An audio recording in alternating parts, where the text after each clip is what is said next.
All right, guys. So college football has absolutely delivered these last couple of weeks through this whole season, really. So we're going to take a break from your scheduled Texas A&M programming to kind of take a step back and look at what's happening in this college football landscape. The first year of the 12-team playoff.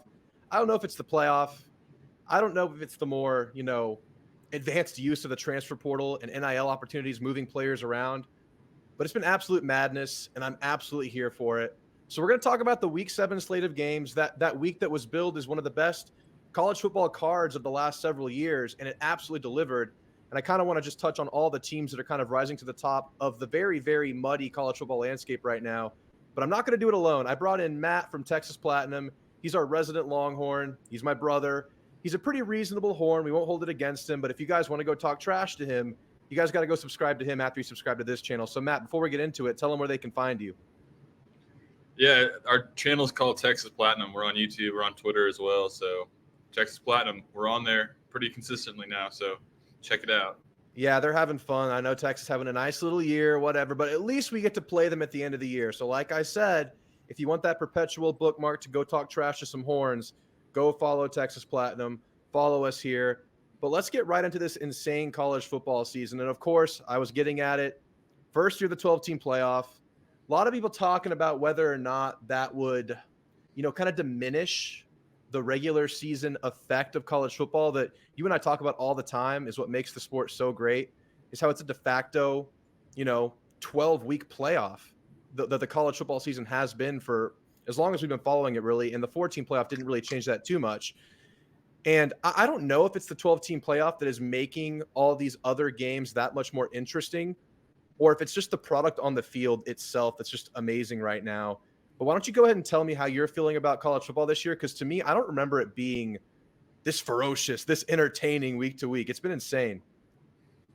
Yeah, it's like an all-time high of parity, I would say. Especially if you look at the SEC, it's just like week to week, everyone's beating everyone. I mean, South Carolina nearly beat Alabama this week after they got blown out by Ole Miss, who just lost to LSU, but looked great against South Carolina. So it's just like it makes no sense, and I think that's really exciting to watch. There's not really an elite tier. Like there's Texas and Oregon, I guess, are like 1A, 1B right now, but it's not like years past where it's just a foregone conclusion, especially in the SEC. It's a lot more talent spread out, and adding the playoff layer to it where you're going to get one of these BYU, Iowa State, Texas Tech potentially in the playoff automatically by winning the Big 12. And same with the ACC, Miami or Clemson's going to be in there too. So it's just it makes the games matter a lot more, I guess, at this point, because, it just enhances the regular season more than I thought it would, which I'm pleasantly surprised by. Yeah, you take a team like Ole Miss, who obviously just dropped a game at LSU this week. We'll talk about that game in a second. We're going to talk about kind of the marquee games, like kind of a little bit more in depth, and then we'll kind of touch on a couple of other teams around the country. But games like Ole Miss losing to LSU, in the days of old, a second SEC loss for Ole Miss would basically spell the end of their chances at the highest goal on the season. With a 12-team playoff, you have this conversation. Well, if Ole Miss can win out, they feel good about their team. If they can win out and sneak into a 10-2 situation, they might be able to snag that 11th spot in the playoff. Or Tennessee, they've been shaky, obviously, 2 weeks in a row, not looking like they looked in the first couple weeks of the season. Even if they drop a game, still alive. So you have a lot more riding on some of these games that maybe would still be amazing college football products, but now actually have meaning. But let's take a quick look at the AP poll, and I'll give you kind of my feeling right now. Obviously, Texas and Oregon, I think right now, eye test plus, track record plus expectations. I understand having those two at the top. I mean, Texas has looked great. Texas has looked like, a top 2 team pretty much the whole season. Obviously, they're about to get tested this coming weekend versus Georgia, which I'm sure you're very excited about. But beyond that, I would say Ohio State and Oregon have a chance to kind of be in that same, tier and conversation. We'll talk about that game first in just a second. Penn State, staying alive, staying scrappy. But beyond those top 4, to me, Georgia hasn't looked great. Miami has gotten some very fortunate things fall their way.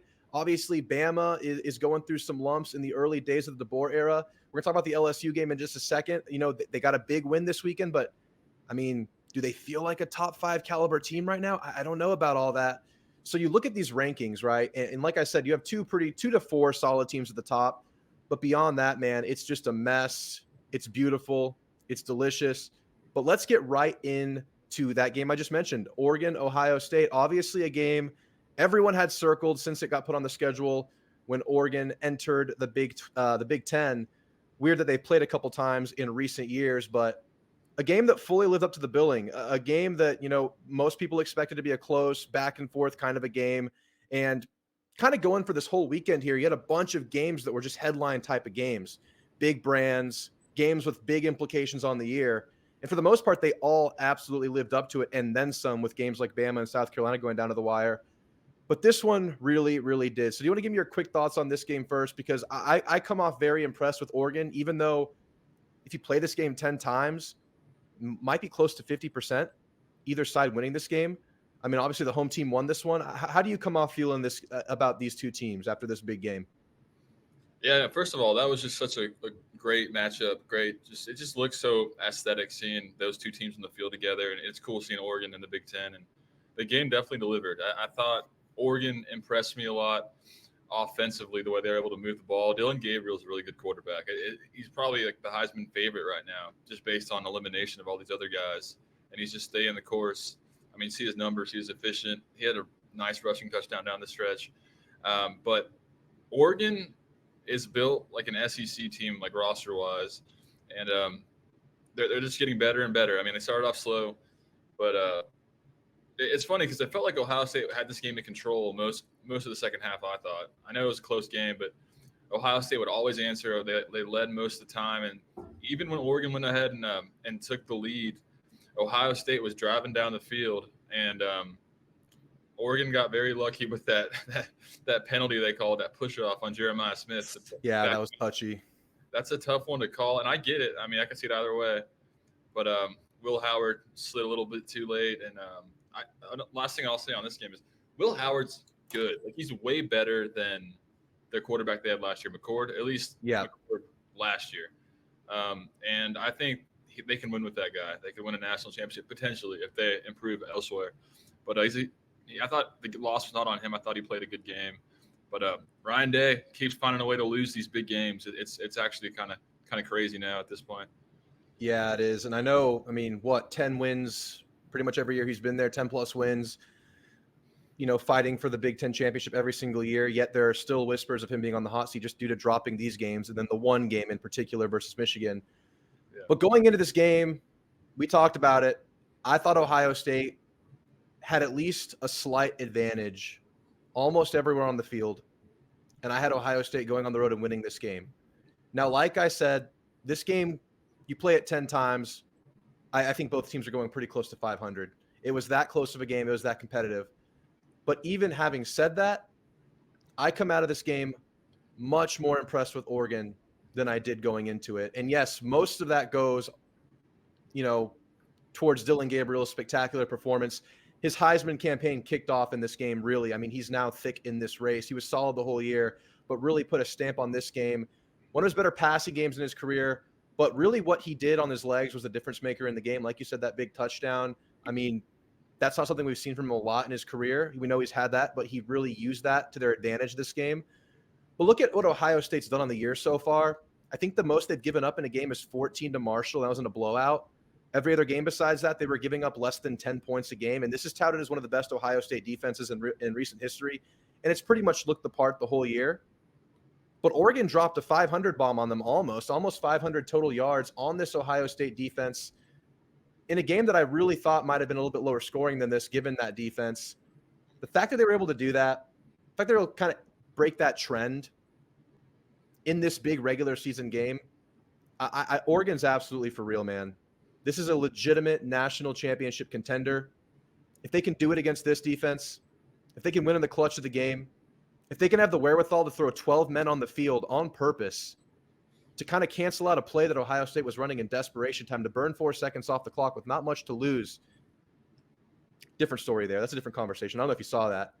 I could not be more high on the Oregon Ducks right now, man. I really think that's a team that's going to obviously contend for the Big Ten, but contend in the playoff, man. They can hang with the big boys. They're here to stay. Evan Stewart making me feel silly, making me have I don't know. Wish we had a guy like that. No, I'm happy with A&M's receiver core, but and a guy like Evan Stewart's obviously showed what he can do in a big game like this. Kind of quiet throughout the whole year, busting onto the scene with what was it, 150 yards, something like that. I mean, the dude's a weapon. Contested grabs, touchdown grabs, catch and runs, doing everything. Yeah, man. I don't know if they're able to win at the road at Penn State, but I might be leaning to pick Oregon in that game at this point in 2 weeks. Any closing thoughts on this one? Yeah, no, I agree. Oregon's probably the one team I really don't want to see in the playoffs because they have the recipe to beat Texas, which is most teams don't have it. I mean, in last couple of years, it takes elite quarterback play, and Dylan Gabriel is one of the few guys I see around the country that could tear us up on defense. He did it last year in the Cotton Bowl. If he's hot, he can do it, and they got players all around on that offense to go with it. So yeah, they're the real deal, and I'm curious to see how the Big Ten championship race plays out. Cause I think these teams will probably play again. I think it's a rematch, and I misspoke. I said at Penn State. Ohio State's at Penn State in 2 weeks. They're going to Michigan in a few weeks, and that's a game where I would absolutely pick Oregon right now. Looking at it. Yeah. Looks like Oregon's got a nice little runway now. To the finish, so they'll pencil them in. It'll come down to Ohio State, Penn State, I think, for that second spot. Absolutely. All right, let's go down to Baton Rouge. Huge game between good old Lane Kiffin, good old Brian Kelly. Game that I also picked the road favorite in.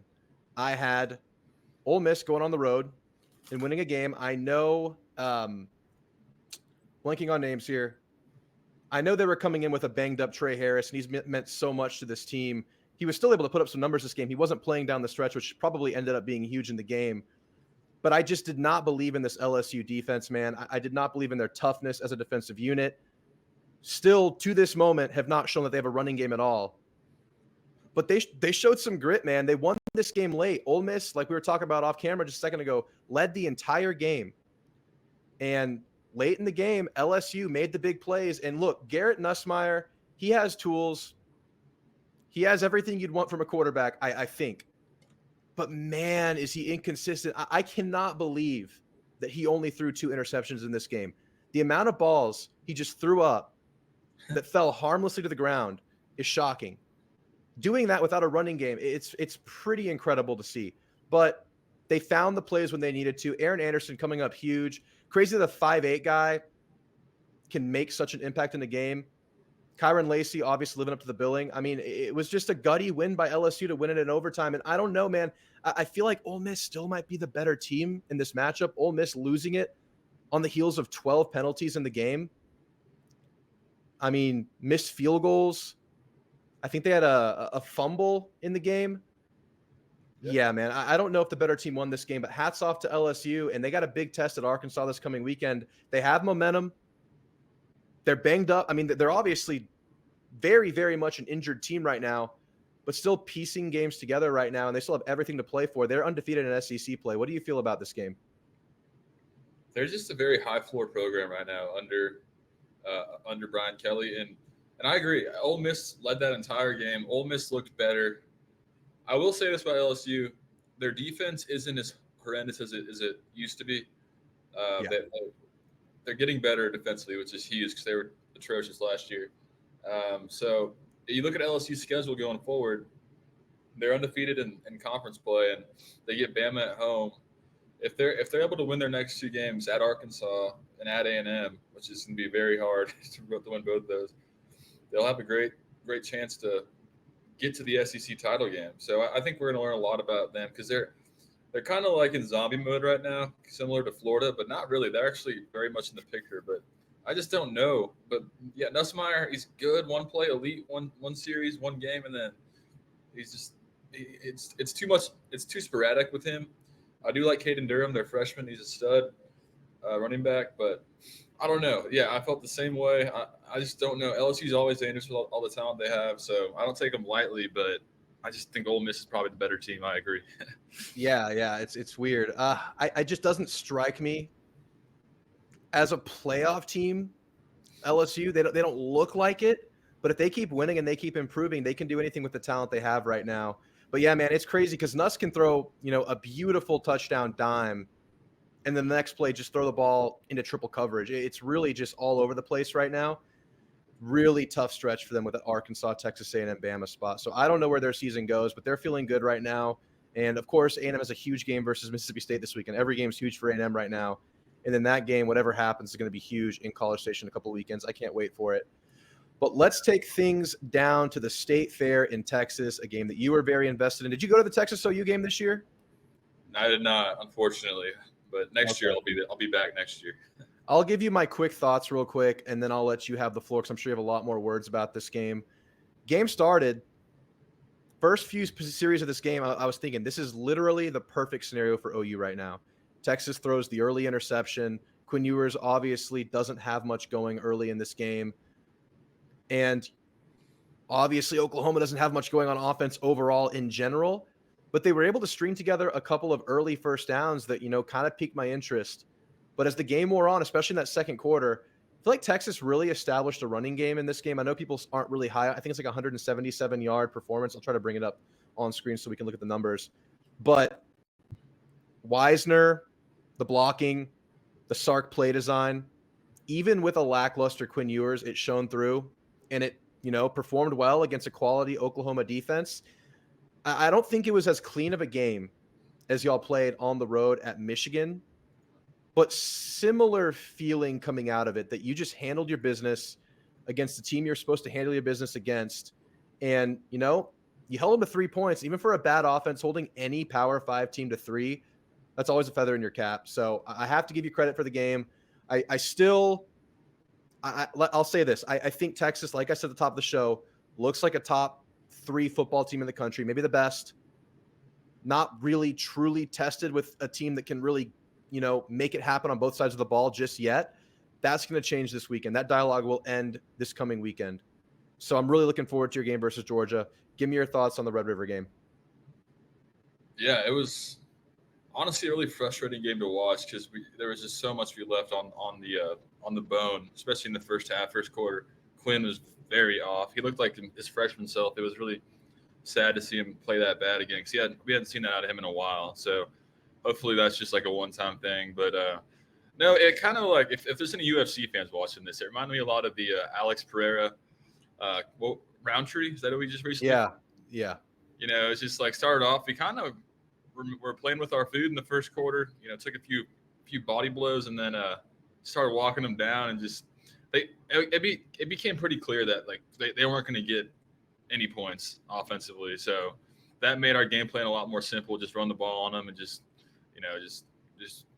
drain clock. And once we got that lead off those couple turnovers we forced defensively, it was a wrap. And Quinn, I don't know. It's hard to tell because we just keep blowing everyone out. But then again, like we haven't played an elite offense yet, so it's just hard to know how good we are.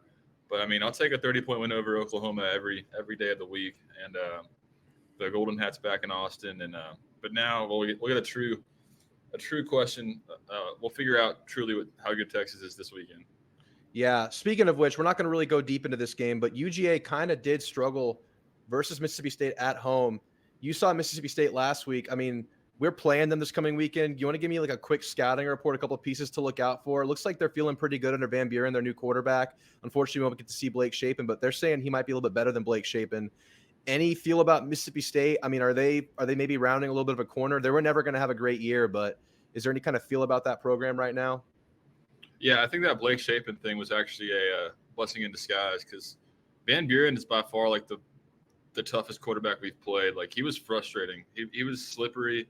He made timely throws. He made good decisions, and he's very fast and explosive. And he got loose on us a couple of times. And I mean, Georgia had to deal with him last game too. I mean, look at those numbers he put up. So it's pretty incredible. Yeah, I think the fact that y'all going to Starkville makes it even more scary. They're coming off Texas and Georgia, so like they've been going through, through the ringer the last couple of games.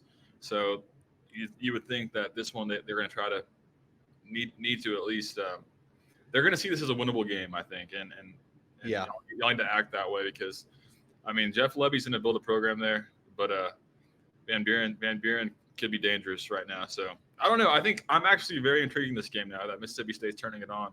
So I'll be definitely trying to tune in. Yeah, man. I'll take solace in the fact that we're coming off a bye. They've probably shown every nook and cranny they can show the last 2 weekends. We've probably seen everything they're going to throw at a team, but always a scary spot. A&M has not performed well in Starkville since moving to the SEC. It'll be an interesting one. But another amazing game this weekend. This was a surprisingly amazing game. I actually took the underdog plus the points this game, Florida on the road at Tennessee. Tennessee going from, a playoff lock, a season darling, the second coming, to a big question mark. They've done nothing but drop since their big win. What was it, versus NC State early in the year? NC State might just suck. And, Nico has not lived up to the hype. He's not looked like the quarterback everyone was hoping he would look like. He looks like a very young, raw quarterback right now. And that showed in this game. Let me see if I can bring the stats up. But low-scoring affair. Once again, this is supposed to be a high-powered, high-pull offense. Nico 16 of 26, 169 yards, no touchdowns, a pick. Only 143 yards rushing. Samson, had another decent night, but on 27 carries. It was a game that went down to the bitter end. And I'll say this. Florida's a different team with Graham Mertz. He's a real, legit SEC quarterback, in my opinion. And I wouldn't use those words about him going into the year. I was higher on him than most going into the year. But I think if he gets the lion's share of the look, this is a decent Florida team. They were never going to be a great team this year with the schedule and where they are as a program. But Graham Mertz absolutely gives them the best chance.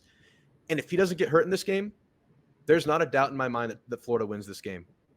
It was that close. They had an opportunity to win the game. They lined up for a 2-point conversion after they tied it to go to overtime. They called a timeout, decided to kick the PAT. You're on the road in Neyland.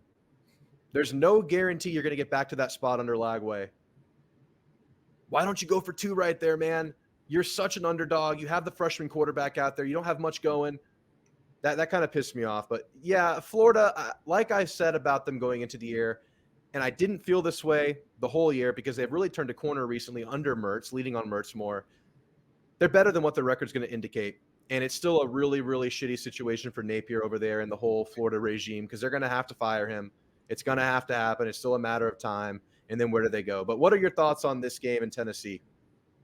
Yeah, it was a great game. And I think my biggest takeaway was, like you said, Florida's not an auto win right now, especially with Mertz playing. They're playing competitive football now. And I agree. That was so sad when they you just gave up this big lead. You're on the road and you're the underdog. Like, go for the win with your backup quarterback from the 3-yard line. But anyways, no, I think Nico. It's kind of crazy because I watched him a lot earlier in the year, and Nico, I forget his last name. I don't know how to say it, but Iamiliava. Yeah, there you go. He looks like so polished the first couple weeks. I know it's lesser competition, but way more confident and just timely with this. He looks like his head's spinning back there now. So I don't know if he's rattled or he's regressing. I don't know. You'd think it'd be going the other way around as the season progresses. So that's concerning for Tennessee. I mean, I think this game, Tennessee versus Bama next week, is so intriguing because both these teams are like top 10 teams technically, but they're both kind of reeling after just playing with fire too much. So I don't know. Even in the OU game, OU had some moments on defense. Nico only completed 13 passes in the game. They don't have the receivers that strike the fear into hearts of defenses like they did over the last few years when they were at their height with Hyatt and those guys. I mean, Squirrel White, not really doing too much this year. Is Brew McCoy a game breaker? Not really, just a solid veteran. They had a solid running game, but that's not enough right now. I mean, it's technically not an eliminator next week with Alabama, but it feels like the loser of that game is going to play themselves out of a chance to make it to Atlanta and probably play themselves out of a chance to get to the playoff. Tennessee, who do they have the rest of the year? They have the Bama game coming up. Kentucky, that's definitely not a layup for Tennessee by any means right now with how they're playing. They should handle Mississippi State. On the road at Georgia, going to be an interesting game. They end at Vandy as usual. That's an interesting game right now, man. That's a game. That feels like almost a pick 'em right now. Yeah. This is a huge game coming up between the two. I mean, early feel at Bama. I would lean Bama in the game, but let's see how the feel kind of shakes out over the week. That's going to be a really good one. But all right, real quick, let's talk about a surprisingly good game. And I live streamed the entire college football slate yesterday, besides the 11 a.m. slate, because I didn't see a great football game in that 11 a.m. slate. I cannot sleep on Cocktober. It's Cocktober. It's Shane Beamer's heyday right now, and that's a solid team over there traveling to Bama, making it a good game, and honestly had chances to win this game and probably should have won the game. But Bama just looking like a very unpolished product, especially on defense right now. Lost a lot of talent to the NFL, especially in that secondary. Obviously, an entire coaching change. They're still ripe with talent. They're still a team that can achieve at the highest level. But they're just looking like a team that's going through turnover right now. And even if this is probably a very hot take, even if they had Nick Saban right now and the old staff, I mean, losing a whole staff is a big deal. They lost so many players on defense. I don't know how much better they actually would be right now. I think Bama is actually where they're supposed to be right now. They haven't been a dominant Bama for several years, really. It hasn't been like the Nick Saban signature season since what, like 2020, somewhere around there. They've kind of been slowly falling down to the pack. And then you have, the Saban exit, the coaching's turnover, the player turnover. And this is the product you get. So Bama, very much still alive, very much still a threat. But they're really leaning on Jalen Milroe to do everything right now. And I don't know if that's a winning recipe for them. It just doesn't feel like it's not very inspiring offensively. They have solid pieces. They can get a lot done, but it's not very inspiring. And defense is a mess right now. How do you feel about this game? How do you feel about Bama? And I didn't really talk too much about South Carolina, but I think they have a very underrated defense. But I'll give you the floor now. Yeah, it's crazy.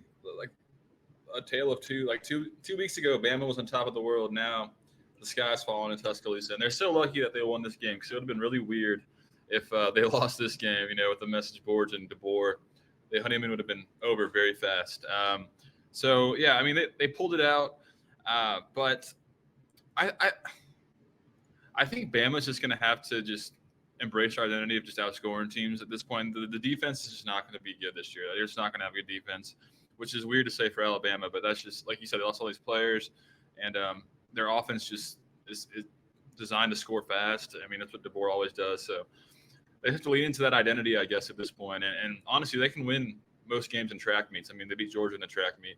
So I think, I don't know, long term, it's questionable, I think. But I will say, looking at A&M's schedule with South Carolina on the road, Mississippi State on the road, I feel like y'all schedule it a lot harder after this weekend because these teams are just like all decent to good. Yeah. And, so I don't know. My main takeaway from this game was just like South Carolina more so than Bama. I think Bama, we know their flaws, but South Carolina is just very sporadic. I mean, the way they just rolled Kentucky, got blown out by Ole Miss, and then just nearly beat Bama on the road.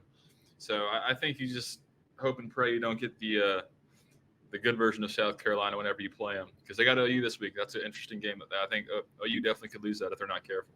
Yeah, they've been competitive in every game except for that one. And yeah, absolutely. Let's take a look at A&M's schedule. Then we'll do the same for Texas in just a second since, we got to represent the home team here. Mm-hmm. But obviously at Mississippi State, I'm holding my breath. It's a big game. All hands on deck, full attention, of course. LSU, they're also on a 5-game winning streak right now. They're also undefeated in SEC play. So they're feeling just as good as A&M is right now. I do feel like A&M is performing as more of a complete team right now. But LSU absolutely has that upside to really get things clicking on the home stretch of the year. And you're right, at South Carolina looks like a seriously sweaty game right now. And this trio right here, before you get your bye week and then the last trio of the season, this feels like a defining stretch of the Mike Elko year one season.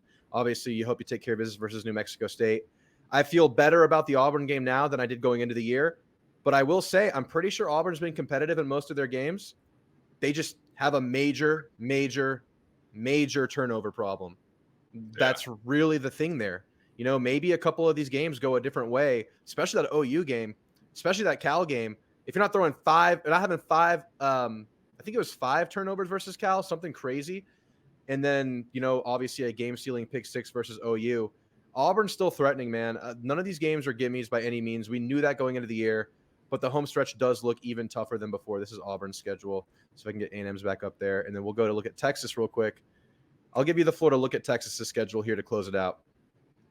Yeah, I just want to go back. Auburn's due to get a top half SEC team in an upset here soon, whether it's Vanderbilt or Missouri they have or A&M. So yeah, I think that they're bad, but like not that bad where they can't get you, especially when you're playing over there. For sure. So I agree. But yeah, like this is our schedule. I mean, 6-0, but I feel like every game from here on out is losable, especially with like the way we're at Vanderbilt, at Arkansas. I mean, if it was home against Arkansas, I'd be a lot more confident in that. Florida's dangerous with Mertz if he's dealing, and obviously at A&M, that'll be very tough.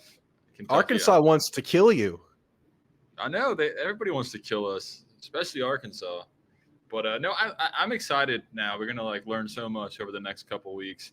It's kind of crazy. It's crazy because you played Mississippi State, you had a big game at Michigan, you played OU, but really, you're 6 games in, and you're just now really about to start your introduction into the SEC because Mississippi State, really a bottom feeder this year, definitely the outlier on the wrong side of the conference, I think, right now, even though they've shown some decent stuff the last couple of weeks. And then Oklahoma's a regular opponent. Now, with the schedule making, I think you're bringing from the Big 12 side, maybe kind of, lingering from your last years at the Big 12. You don't have that late, cupcake. You're straight SEC with, I think, a bye week still to come, but it's 6 SEC games, and they're all, real games. None of those are gimmies. They're all going to test you. And that dialogue about Texas being an untested team is about to change in a really big way, and that starts versus Georgia. Any early feelings about that Georgia game? I feel like we're a better, more complete team than Georgia, especially like offensively and defensively probably too. I think our defense is a little bit better than theirs. But I don't like the spot, how like Georgia's in like must-win mode to stay in the race for the SEC. And Texas, I'm sure we're somewhat feeling ourselves, whether it's subconsciously or not. But then again, no one's really giving us credit for any of these wins. This is finally our first chance against a respectable, big program that has a good offense. So I'm glad we're at home, but I wouldn't be surprised to see us drop this one. But if I had to bet on it, I would definitely lean Texas. I just think we're such a sound team. I haven't seen a team this good in my life, honestly, at Texas. So, but yeah, I mean, this is definitely our toughest challenge to date. And Georgia's got Kirby. They got that championship DNA. So yeah, it'll be tough, but I'm confident. I think Quinn will have a great game. Quinn is so sporadic sometimes, and people are going to be writing him off this week, and he'll be dealing against Georgia next week, I bet. Yeah, he's due. All right. Last thing we'll do is let's take a look at these SEC standings and a little exercise I like to do. We did the last time we were on together. I like to make a little tier list going with the SEC teams. If you want to just tell me who you think the top tier of the SEC is right now, who do you think would be in that tier? And you can divide it up however you like. Tiers don't have to be equal. Doesn't have to make sense. This is just a fun thing. I think like Texas is probably maybe Georgia too, like tier 1 for sure. Tier 2, A&M's kind of knocking on that door now. You can throw them in there. Alabama,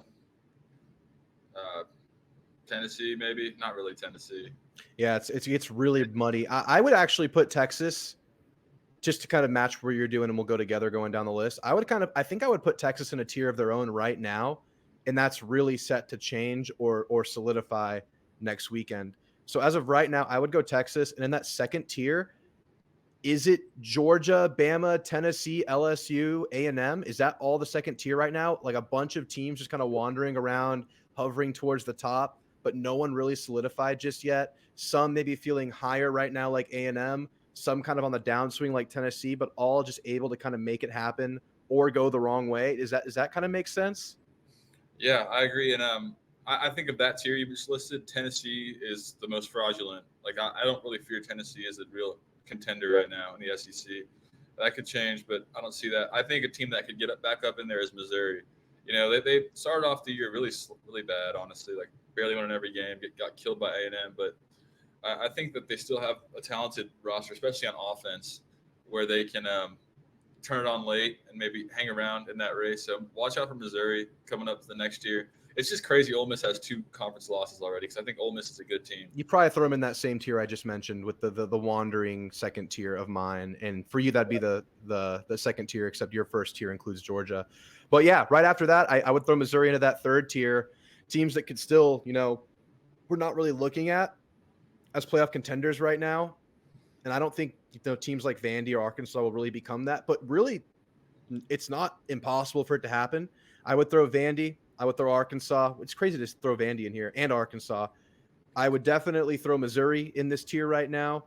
I would probably throw South Carolina, and that's more of a power ranking thing. That's obviously 3 losses, 3 conference losses, probably eliminated from playoff contention. But just as far as a team that can make you pay and has pieces, I would put South Carolina right up there with them, and maybe even Kentucky as well, because they can get anybody any given weekend.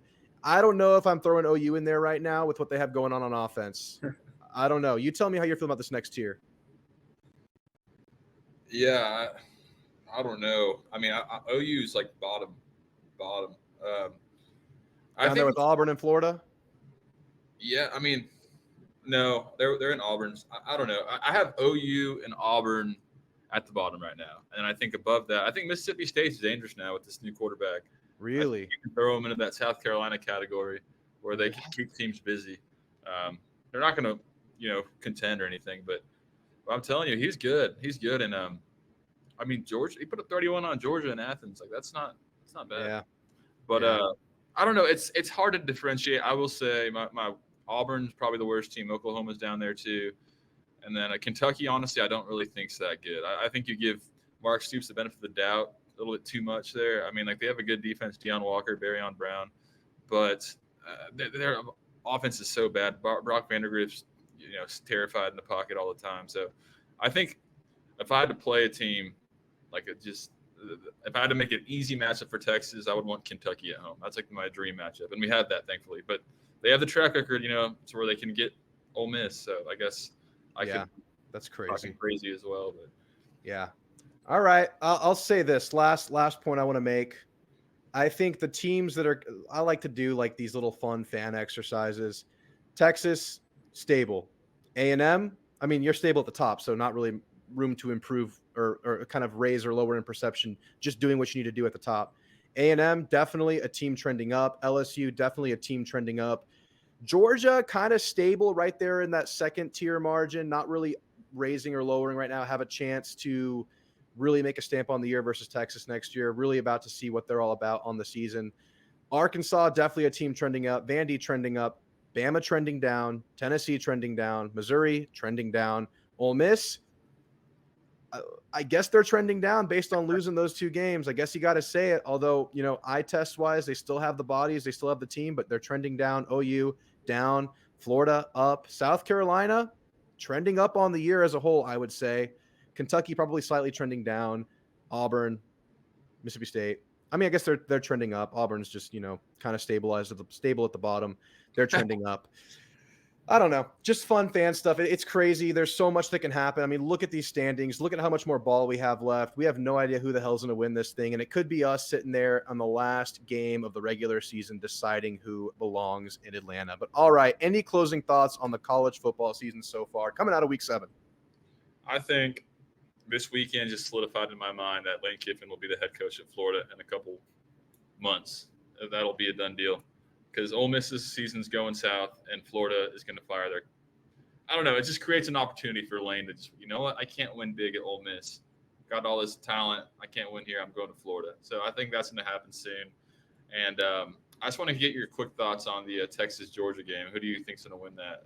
It's kind of early, but – yeah, going into the year, I had Texas winning this game. I feel like it's a game that Sark and Texas will absolutely play their best for. First real SEC showcase at home. I feel like that's the one you spent the most time probably in the offseason, game planning, scouting, looking at. Big game on the year. No rivalry factor. I had Texas winning it going into the year. And I think the season so far just solidifies that pick. Let's see what that line is at early. I don't know if you have it up. See if I can find it real quick. It's 3.5. Oh, y'all are a 3.5-point favorite. Yeah, I would pick y'all to cover that right now. I would say Texas wins this game by 7-10 points.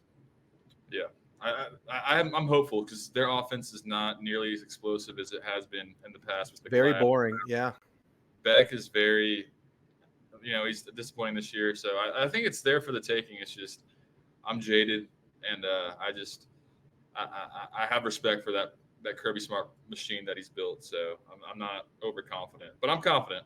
Yeah, I will say, even with all their lumps and offensive boringness, and they have a lot of new players on defense, young guys playing on defense, it's still your best test on the year, still the best overall team you'll play. So I won't take anything away from you if you win this game. No matter how you win it, you will absolutely get credit for this one. It's a real test at home versus Georgia. I can't wait for it. And hopefully we take care of business versus Mississippi State. I'll drop more content on the Aggies as the week goes on. But that's going to do it. Do you like stuff like this? Should I keep putting out videos like this every now and then? Looking at the whole landscape of college football, we zoom so heavily into Texas A&M. In this last bye weekend, I was able to kind of take a break from the Aggie hardcore stuff and just kind of appreciate the landscape as a whole. And I really, really enjoyed it. So if you guys like this kind of stuff and you made it to the end of the video, definitely drop a comment saying if you want to see more stuff like this. Do you want to see Matt again? Or you want me to get him the hell out of here and never see him again? We'll probably get him back in here before too long because he's into this stuff just like we are, just on the wrong side of the coin. But anyway, make sure you guys subscribe to this channel, subscribe to Matt's at Texas Platinum, follow us both on our socials, and I'll see you guys really soon. Gig 'em. Right. Hook 'em.